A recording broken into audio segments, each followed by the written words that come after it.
अपना सहेली के आ जाई है रात में हवेली पे, ताकि बुलेटवा सरवा मन भर पेली।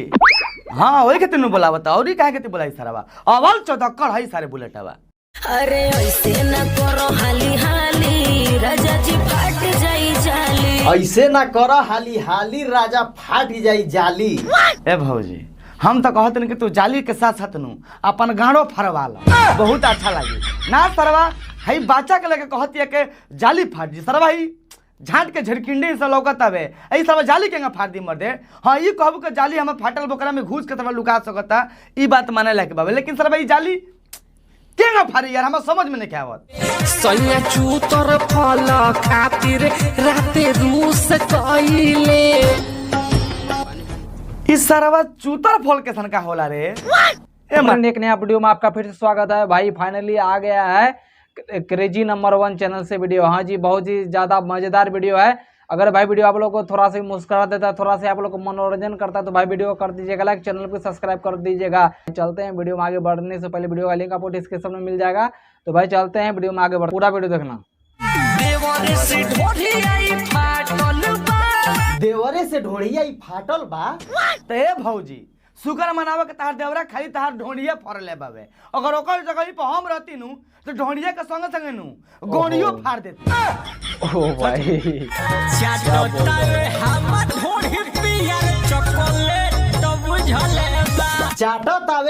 ढोढ़ी पिया चॉकलेट बुझले बा।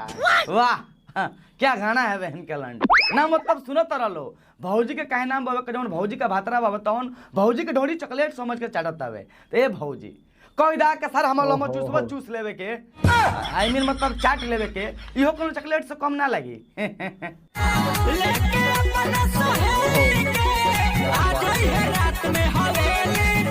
लेके अपना सहेली के आ जाई है रात में हवेली पे, ताकि बुलेटवा सरवा मन भर पेली। हाँ वही खातिर नु बोलावता, और काहे खातिर बोलाई सरवा, अवल चौधक्कड़ है सारे बुलेटवा। अरे ऐसे न करो हाली हाली राजा जी फाट जाई जाली, ऐसे ना करो हाली हाली राजा फाट जाई जाली। ए भौजी हम तो कहते कि तू जाली के साथ क्या मतलब यार, क्या बोल रहे हैं? बहुत अच्छा लगे ना सरवा। हई बच्चा के लेके कहती है कि जाली फाट जी सरवा, ही झाट के झरकिंडी से लौकत हवे, ऐ सब जाली के फाट दी मर्दे। हाँ ये कहबू कि जाली हम फाटल बोकरा में घुस के तरह लुका सकता, ई बात माने लायक बाबे, लेकिन सरवा ई जाली केगा फारी यार, हमें समझ में नहीं क्या आवत। सैया चूतर फल खातिर राते रूस कइले, इस सरवा चूतर फल के सन का होला रे। ए मर्दवा हम तो सरवा आता फल सीता फल के नाम सुन ले बनी, इस सरवा चूतर फल के सन का होला रे। गाड़ी का चूतर फल कहल जाला रे। अरे सारे कैमरामैन जब गाड़ी के चूतर फल कहल जाला तब तो हमारा दोनों आगवा जब लटकल बकरा के लंडूरा फल कहे के चाहिए। क्रिकेटर सजिया पर छक्का मारेला, सेजिया पे छक्का मारेला।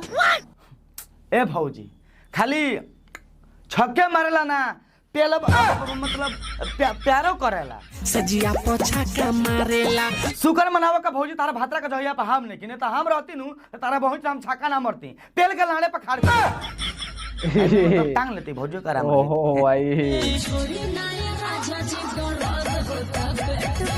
तो ए भौजी पेलवाइला के बाद नु हाँ मर्दे मरवाइला के बाद पेटे में दर्द होला, ठीक बाबे तो कम मरवाबो और सेफ्टी में रहो, ठीक बानू।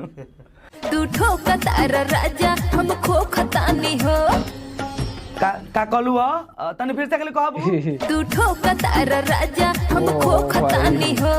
अच्छा तो तारा भातरा तारा के ठोकत आवे आ तू खोखत अरू, तारा बहिन चुदा हम रहती ओकर जगह पनु त मुंहो में लानावा ढुका के बजुआ देती, खोखियो ना बरत बुझाइल। तू ठोकत रहा हम खोखत तनी, भाग तोर बहिन चुदो कि तोरे लेखा लड़की रे, तोरा जैसा लड़की रे। ए अवधेश भैया आखिर तू कहल का चाहत रो?